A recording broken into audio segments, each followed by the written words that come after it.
नमस्कार, प्रभा साक्षी देख रहे हैं आप। आपके साथ मैं हूं अंकित सिंह। वक्त संसद डायरी का है। संसद का बजट सत्र का दूसरा चरण चल रहा है। मंगलवार को लोकसभा और राज्यसभा दोनों में कार्यवाही की शुरुआत हंगामेदार माहौल में हुई, क्योंकि विपक्ष ने लोकसभा के अंदर भारत निर्वाचन आयोग और राज्यसभा में मतदाता सूची के विशेष गहन संशोधन के खिलाफ विरोध प्रदर्शन किया।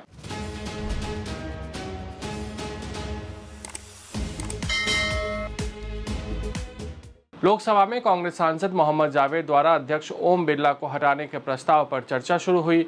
सरकार ने मंगलवार को संसद को सूचित किया कि 2017 से 2023 के बीच देश में 1050 आतंकवादी हमले या घटनाएं दर्ज की गई, जिनमें आम नागरिकों और सुरक्षा कर्मियों की जान गई है।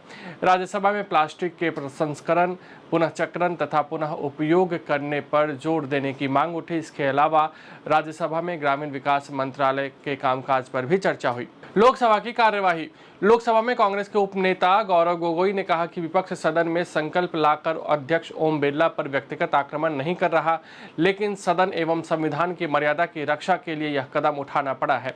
बिरला को हटाने के लिए सदन में लाए गए संकल्प पर चर्चा की शुरुआत करते हुए गोगोई ने यह भी आरोप लगाया कि वर्तमान समय में लोकसभा में माइक को भी एक अस्त्र की तरह इस्तेमाल किया जा रहा है तथा नेता प्रतिपक्ष राहुल गांधी और अन्य विपक्षी नेताओं को बोलने नहीं दिया जा रहा है। केंद्रीय संसदीय कार्य मंत्री किरेन रिजिजू ने मंगलवार को लोकसभा में कहा कि सदन के अध्यक्ष ओम बिरला ने कभी किसी के साथ पक्षपात नहीं किया और विपक्ष के सदस्यों ने उन्हीं के खिलाफ अविश्वास प्रस्ताव लाया है।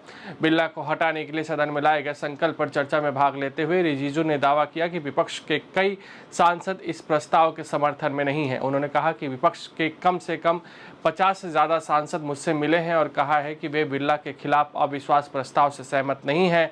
हम मजबूरी में ऐसा कर रहे हैं। संसदीय कार्य मंत्री ने नेता प्रतिपक्ष राहुल गांधी को सदन में बोलने का मौका नहीं देने संबंधी विपक्ष के दावों के संदर्भ में कहा कि लोकसभा अध्यक्ष ओम बिरला कभी पक्षपात नहीं करते हैं और आप उन्हीं के खिलाफ अविश्वास प्रस्ताव लेकर आए हैं। जनता दल यूनाइटेड के नेता और केंद्रीय मंत्री राजीव रंजन सिंह उर्फ ललन सिंह ने मंगलवार को लोकसभा में नेता प्रतिपक्ष राहुल गांधी पर गैर जिम्मेदार होने का आरोप लगाया और कहा कि सदन में अध्यक्ष ओम बिरला नहीं बल्कि राहुल गांधी के खिलाफ अविश्वास का संकल्प लाया जाना चाहिए। तेलुगु देशम पार्टी के सांसद लाउ कृष्णदेवन रायलू ने मंगलवार को विपक्ष पर केवल सुर्खियों में रहने के लिए लोकसभा अध्यक्ष ओम बिरला के खिलाफ संकल्प लाने का आरोप लगाया। केंद्रीय कृषि मंत्री शिवराज सिंह चौहान ने मंगलवार को लोकसभा में नारेबाजी कर रहे विपक्षी सांसदों पर तमाशा करने का आरोप लगाते हुए कहा कि विपक्ष यहां हाय हाय कर रहा है, दुनिया सरकार की वाह वाह कर रही है। निचले सदन में कृषि से संबंधित पूरक प्रश्नों का उत्तर देते हुए चौहान ने पश्चिम बंगाल सरकार और राज्य में सत्तारूढ़ तृणमूल कांग्रेस पर भी निशाना साधते हुए कहा कि ये राज्य की जनता को केंद्र की योजनाओं से होने वाले लाभों से वंचित करने का पाप कर रहे हैं। राज्यसभा की कार्यवाही। राज्यसभा में मंगलवार को शून्यकाल के दौरान विपक्षी सदस्यों ने मतदाता सूचियों के विशेष गहन पुनरीक्षण के मुद्दे पर चर्चा की मांग करते हुए हंगामा किया और सदन में वॉकआउट कर दिया, जिसके बाद सदन के नेता जेपी नड्डा ने कहा कि विपक्ष सदन की कार्यवाही को बाधित कर रहा है और उसका यह आचरण निंदनीय है। केंद्रीय मंत्री और राज्यसभा में सदन के नेता जेपी नड्डा ने तृणमूल कांग्रेस पर तीखा हमला करते हुए आरोप लगाया कि पश्चिम बंगाल में कानून का राज समाप्त हो गया है और राज्य सरकार न्यायपालिका, निर्वाचन आयोग और लोकतांत्रिक प्रक्रियाओं का लगातार सम्मान नहीं कर रही है। राज्यसभा सदस्य उज्जवल निकम ने मंगलवार को सरकार से अनुरोध किया कि पॉस्को अधिनियम के तहत मामलों की सुनवाई करने वाली अदालतों में कुछ सीमित प्रशासनिक लचीलापन प्रदान किया जाए ताकि कुछ पीड़ित लड़कों को साक्ष्य देने के दौरान झिझक से राहत मिल सके।